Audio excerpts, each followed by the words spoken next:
Mais tu penses que ça va être le meilleur concert du Non, monde? ça Tu va ne être, le dis pas, mais tu ça le va penses. être peut-être le meilleur concert jamais réalisé en Afrique de l'Ouest. Ok, donc tu le dis finalement. Ah ouais.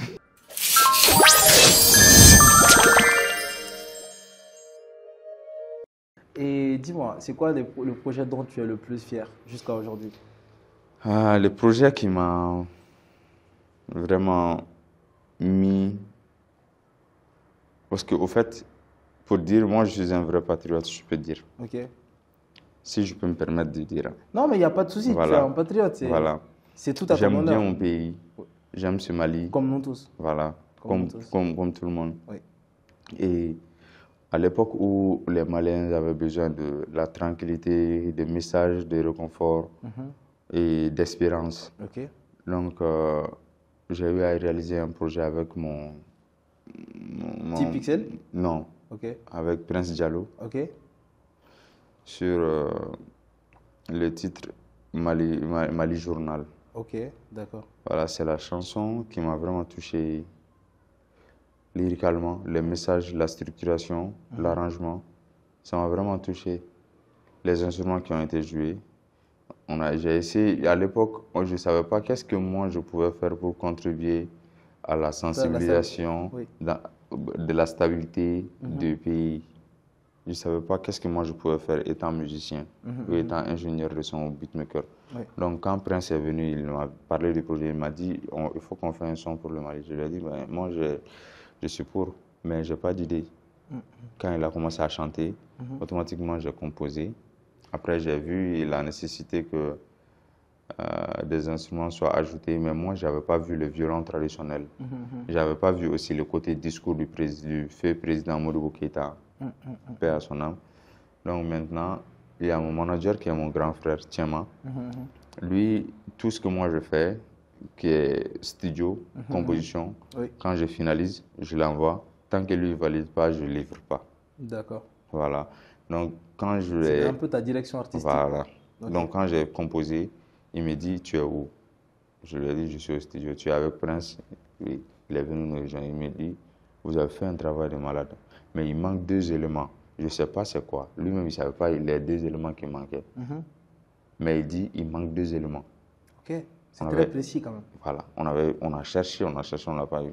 Donc, vers les 22h, 23h, il m'a rappelé, il m'a dit, il faudrait que on met le discours du président Modibo Keïta pour la nation au début de la chanson. D'accord. Et à la fin de la chanson, il faudrait la voix du président Assimi. Ok, d'accord. Je vois ce que Donc tu veux dire. voilà. Donc maintenant, quand il a dit ça, paf, il a cherché le discours, il est venu, il m'a réveillé. C'est mon grand frère. Je dormais déjà, il est venu me réveiller. Il me dit, allons-y au studio. Ok. Je dis, mais je suis fatigué. Il me dit, lève-toi. Ok. On est allé. Avec lui, on a mis la chanson. Après, on est rentré à la maison le lendemain. Lui-même, il n'a pas dormi. Il me dit, ben, l'élément qui manque, c'est le violon traditionnel. Je dis, comment ça? D'où est-ce qu'on va sortir? Il dit, il y a un gars sur TikTok qui joue le violon traditionnel, il faudrait l'appeler. Ok. Donc, j'ai dit, j'ai pas. Il dit, mais on va le chercher. J'ai mon ami, Star One, qui est pianiste. Donc, on quittait chez ma petite soeur.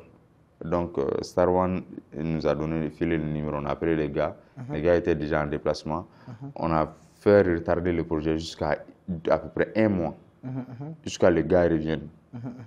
Donc, le gars est revenu et juste venu jouer le violon traditionnel dans la On va chanson. dire que c'était l'agent chimique X, quoi. Voilà, donc dès que la chanson est finie, le soir, quand on a écouté, on était tous là. Prince était là, moi j'étais là, mon manager, le manager de Prince était là. Il y a beaucoup d'émotions. Hein.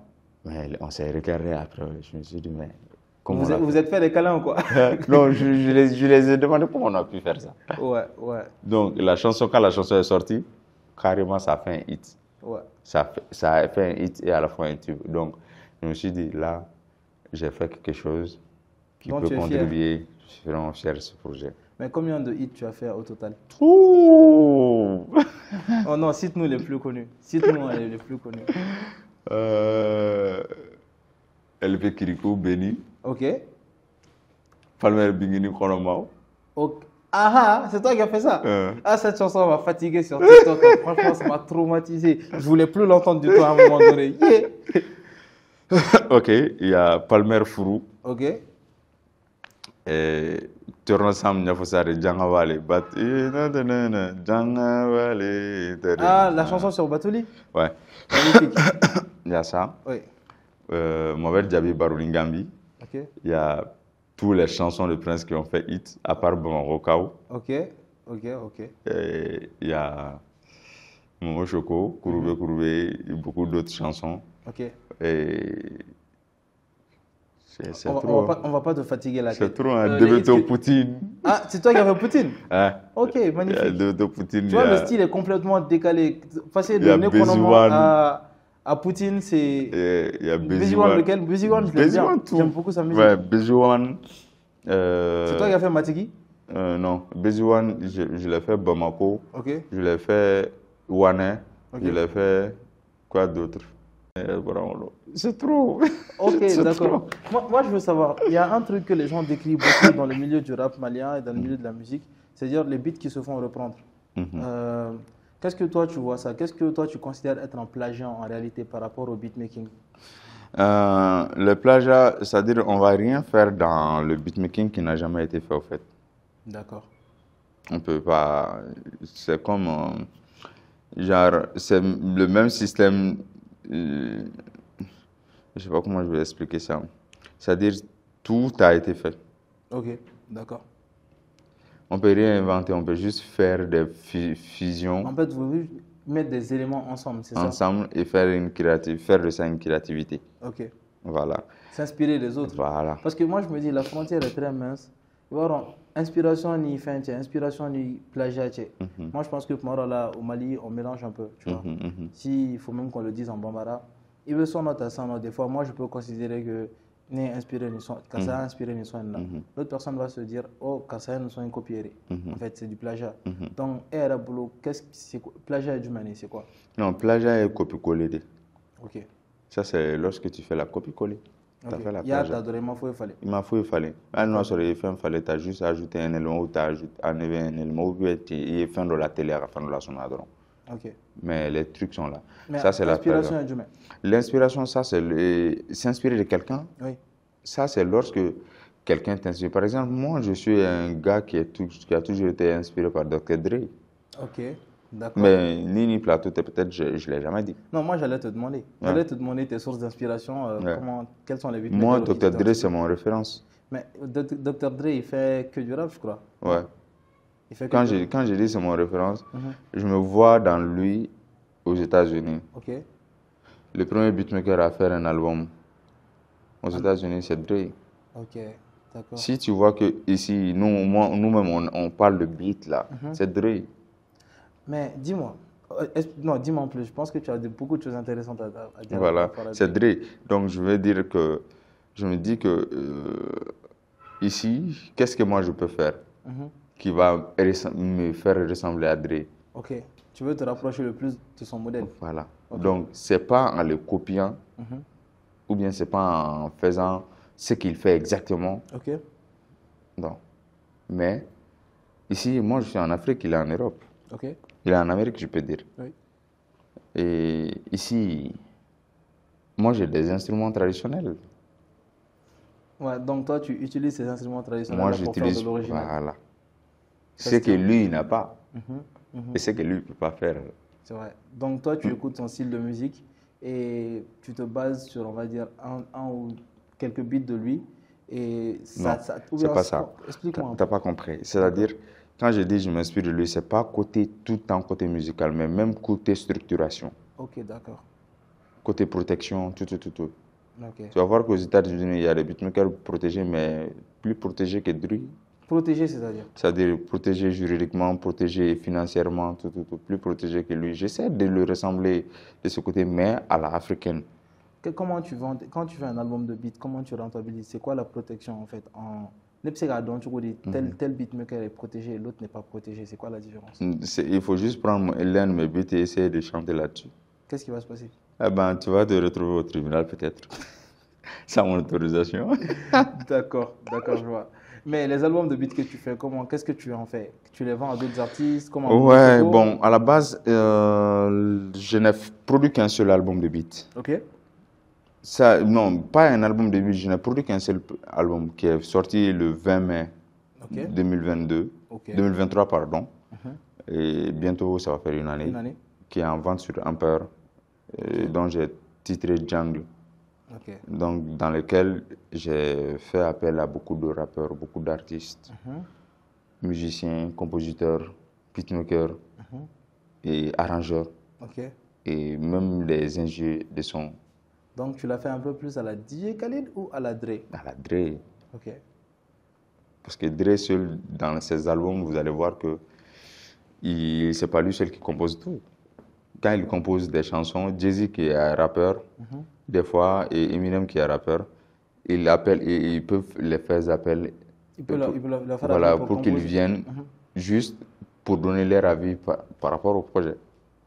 Donc, si je comprends bien, il y a eu un événement il y a quelques temps où il y avait beaucoup de rappeurs, il y avait beaucoup on va dire, de grandes têtes du showbiz malien. Et par rapport à un album, c'était le tien? Ouais. Explique-nous cet événement. Ah, c'était mon premier album et le premier album produit par le premier producteur malien. L'un des premiers producteurs maliens. D'accord. Je suis le seul et l'unique premier producteur malien qui a pu rassembler tous ces artistes Il y avait combien d'artistes? Je pense plus de 20, et ça vaut 24 ans. Cette collaboration t'a coûté combien? Ah, Je veux dire, quand je dis coûter combien, je veux dire la collaboration avec les artistes. Je veux dire l'événement en physique, parce que j'ai vu que vous aviez fait un événement physique. Ouais. J'ai vu que les gars étaient bien habillés, tout ça bien sapé. Et voilà, d'où est partie l'idée? Explique-nous un peu ça. Là, moi, c'est par rapport aux frais de l'album là. Parce qu'on a fait. Tu ne peux pas faire le français avec nous, hein. L'argent n'est pas tabou, donc on veut savoir. Oui, je sais pas, c'est moi, je me charge pas du côté financier de tout ce que je fais, quoi. Ok, donc tu as un financier. Enfin, j'ai mon manager qui gère. Ok, tu as son numéro, on va l'appeler tout de suite. Il n'y a pas de problème, on n'a qu'à l'appeler. On peut l'appeler, lui, il est bien plus. Genre, moi, je ne me soucie pas de l'argent, quoi, en fait. Ok. Je ne me soucie pas de l'argent. Quand je dis, je ne me soucie pas de l'argent, je suis plus concentré studio. Plus studio, plus studio, plus studio. D'accord. Voilà, donc c'est lui qui gère tout.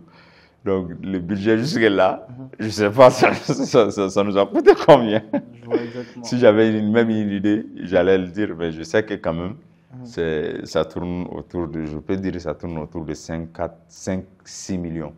Wow. Ça tourne autour de ça. Et l'événement physique, d'où est partie l'idée? Comment ça s'est organisé? Explique-nous un peu, parce que moi, j'ai vu les images et tout, mais je n'ai pas suivi l'événement. Ouais, l'événement, tout ça, c'était son idée, entièrement, à lui, qui est un grand ami à beaucoup de rappeurs français. Ok. Voilà, donc il me dit, bon, tu as fait un album maintenant, il faudrait que tu aies un producteur. Déjà, les Maliens ne sont pas adaptés à ces genres habitués à ça, quoi. Donc maintenant, voir que toi, tu es juste beatmaker, tu fais un album. Donc les gens vont se dire, c'est quoi? Donc il faut faire quelque chose qui attire les gens vers l'album. Oui. C'était quoi? Il dit, bon, il faut qu'on fasse une séance d'écoute. Ok. On a fait d'abord une première séance d'écoute en studio, d'où il n'y avait pas de rappeur. Entre nous, avec lui, son assistant qui est Samaki. Donc quand les projets sont finis, il dit, bon, il faut qu'on trouve une salle suffisamment grande. Rassembler les rappeurs. On va appeler tous les rappeurs qui sont dans le projet. Parce que il y avait que des rappeurs ou il y avait d'autres artistes? Il y avait d'autres artistes. Il y avait les Kani Sidibé, il y avait Sama Jim, il y avait, comment dirais-je, Amadou H. Il y avait beaucoup d'artistes, il y avait beaucoup de personnalités. D'accord. Donc tous les artistes, on va dire, pas les rappeurs. Voilà. Il y avait beaucoup. La famille, si vous nous écoutez jusque-là, sachez que l'album Jungle de Prince Beat est toujours disponible sur Empire Afrique, c'est ça? Ouais, c'est ça. Donc, allez vous l'arracher. Moi, je suis sûr qu'avec tous les rappeurs avec qui il a travaillé, s'il a pu rassembler la pépite, la crème de toutes ces collaborations-là, ça va donner quelque chose de magnifique. En tout cas, moi, je vais aller écouter. Je ne sais pas pour vous. Donc, après, il dit il faut qu'on loue une salle. Donc, vu que j'ai mon oncle qui est mon parrain aussi, qui est mon homonyme, Ibrahim Diawara. Donc, on l'a démarché, on lui a dit, bon, on veut une salle très grande dans laquelle on veut faire le lancement de la sortie officielle de l'album. Et vous avez fait ça dans quelle salle finalement? l'ex-Sheraton. Hein. Wow. Ouais, c'est le Radisson Collection, l'ex-Sheraton. Hein. Ok, d'accord. Alors, on a pris la grande salle Baobab. Oui, Donc, on a fait là-bas d'accord. avec un buffet. Magnifique, hein? Les artistes, parce que ça faisait une année que aucun artiste n'avait écouté la chanson. La chanson a été composée, mais Oui. aucun d'entre eux n'avait N'avait écouté. écouté. Et ils étaient comment? Quelles étaient les réactions? Mais quand on met le son de Debeto a commencé à crier. On a mis le son de Young BG, il a commencé à danser. Ils étaient tous contents. Ils étaient émus, ils étaient impressionnés, ils étaient vraiment. C'était vivant, quoi. C'était vivant. Donc, ce que moi, je veux savoir, sans te couper, excuse-moi, Ouais. dans tout ça, toi, tu as investi tout ça. Déjà, quelles sont, les deux questions, les ventes, comment sont passées les ventes sur Ampere et sur même les plateformes de streaming, quelle a été la rentabilité? Et aussi, je veux que tu me parles de l'argent dans, on va dire, dans le milieu musical malien. Parce que si je dis le milieu des rappeurs, ça va être limité. Et toi, tu n'es pas limité à ça. Donc, dans le milieu musical malien, je veux vraiment comprendre quelles sont les rentabilités, est-ce que c'est rentable, est-ce qu'il y a mieux à faire. Je veux que tu nous parles de l'argent d'abord. Ok, c'est juste pour dire que ici au Mali, les Maliens sont toujours pas, nous n'avons pas encore poussé nos fans à rentrer dans le système de streaming. Chose qui est très très importante pour les artistes parce que la rentabilité de l'artiste ne peut pas seulement se limiter au concert. Ce qui est ici au Mali, c'est comme ça que ça marche. On a en tête que c'est YouTube YouTube est la seule porte de rentabilité, de streaming, de rentabilité. Mais pourtant, il faut voir, Ampere est venu, dès qu'Ampere est venu, il faut voir combien, par exemple, Debeto et Young BG ont généré. Et Adjiwan, et tous ceux qui sont sur Ampere, on commence à générer. Ça veut dire que c'est à nous, les artistes, de pousser nos auditeurs, nos fans, à aller vers les plateformes. Voilà. Parce que, imaginez, une chanson, au studio ici, dans le studio ici au Mali, une chanson, en dessous, ça ne dépasse pas en dessous de 50 000, par exemple. Pour des projets professionnels, là, je dis bien. Tu investis 50 000. Tu mets du carburant, tu fais 2 va-et-vient parce qu'il faut 2 séances ou 3 séances studio pour avoir un son. Donc, imaginons que ce budget, ça va te faire, les déplacements de toi au studio, ça va te faire un budget de 10 000 par exemple, dans le carburant. Et imaginez la communication que vous allez faire. Les covers qui coûtent de l'argent. Les covers qui coûtent de l'argent. Les photoshoots qui coûtent de l'argent. Voilà. Donc, et même les clips qui coûtent encore plus d'argent. Mais comment vous allez faire? Vous prenez tout ça, vous mettez tout ça gratos. Quand est-ce que vous allez faire rentrer de l'argent? La musique, c'est la préparation, une préparation de retraite. 90 ans après ta mort, tu as tes droits qui tombent. Et si toi, tu as un truc à communiquer, vas-y, continue. Je pense que tu n'as pas fini. Voilà, donc, est-ce que vous voyez? Et donc, ce que moi j'ai compris, c'est quoi? Je me suis dit, Debeto, il fut l'un des premiers rappeurs maliens à être ambassadeur il fut le premier ambassadeur d'Ampere en Afrique. Voilà. Donc, je me suis dit, mais ce gars, j'ai beaucoup de respect pour lui. Hein. C'est-à-dire, il n'a pas la même vision que les autres rappeurs maliens. C'est-à-dire, il voit le monde du rap autrement. Comme un business. Comme un business. D'accord. Il ne voit pas côté chaud. Les gens vont dire qu'on parle trop de Debeto sur ce plateau. On va dire dans ce podcast. Tu vois, tellement que les gens disent que c'est un plateau. Moi, je commence à dire que c'est un plateau. Ici, c'est un podcast. C'est ça. Donc maintenant, et quand j'ai vu que lui, il a fait ça, je dis, mais pourquoi moi, je ne veux pas le faire aussi? BG, il a fait combien de ventes? BG qui est venu, et récemment, mais il a pété les records, plus que Debeto même. Oui. Donc, il est le record mondial. Voilà. Donc, BG qui a pété les records, je me dis, mais si moi aussi je rentre dedans, je le fais, que je pète les records ou pas, il faut que je vende. Il faut que j'attire. Mais tu as vendu combien au final?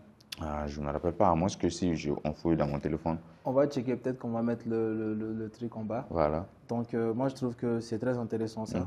Et est-ce que tu as un autre aspect que tu veux souligner par rapport à ça? Voilà, par rapport à ça aussi, tout ce que je veux dire, il faudrait que les artistes se mettent en tête que YouTube n'est pas fait pour même les artistes chanteurs. À la base. YouTube, c'est fait pour les créateurs de contenu. Voilà. Est-ce que vous voyez? Donc maintenant, il y a un système qui est là. Si moi je vous dis par exemple, les 1 million de vues, par exemple, Mariamba, elle fait combien de millions de vues par jour? Si elle met, par exemple, un clip vidéo ou un bingni, elle met un son sur sa chaîne YouTube. Déjà en une jour ou en une semaine, j'ai vu un truc en quelques temps, voilà. Elle a le million. J'ai vu un truc de Mariam qui a fait 2 semaines, 4 millions, 4,7 millions de vues. Et son clip.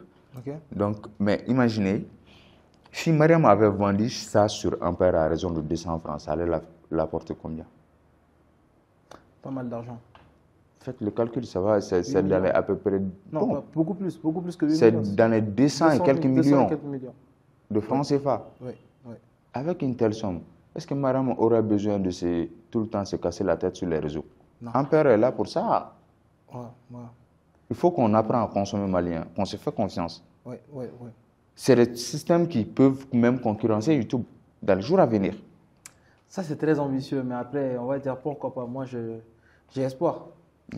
Voilà. C'est à venir. Ça peut, parce que YouTube ne va jamais la payer à ces sommes. Non, mais YouTube n'a pas Jamais. d'avantage à la payer pour ça. Il y a d'autres créateurs de contenu qui génèrent beaucoup. Et on va dire que dans notre zone, en fait, nous ne représentons pas les clients pour les produits, on va dire, les plus vendus. Il y a très peu de publicité qui tourne au Mali. Moi, j'ai fait l'expérience quand je suis parti aux États-Unis. J'avais l'impression que mon téléphone, même en off, il avait des publicités tellement je ne pouvais pas consulter un contenu sur YouTube sans avoir une dizaine de publicités. Voilà. Donc ici, on a très peu. Voilà pourquoi on est rémunéré encore moins. C'est ça. Donc maintenant, moi, j'invite les artistes maliens vraiment à s'étendre vers le streaming, qui est très important. C'est la seule chose qui peut... C'est la seule alternative. Pas la seule, mais l'une des seules alternatives qui peut... Mais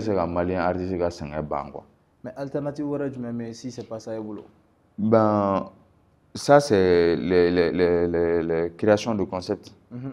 Par exemple, on est toujours adapté à faire que des concerts, les mêmes systèmes de concerts. Et tout. Parce que vous voyez,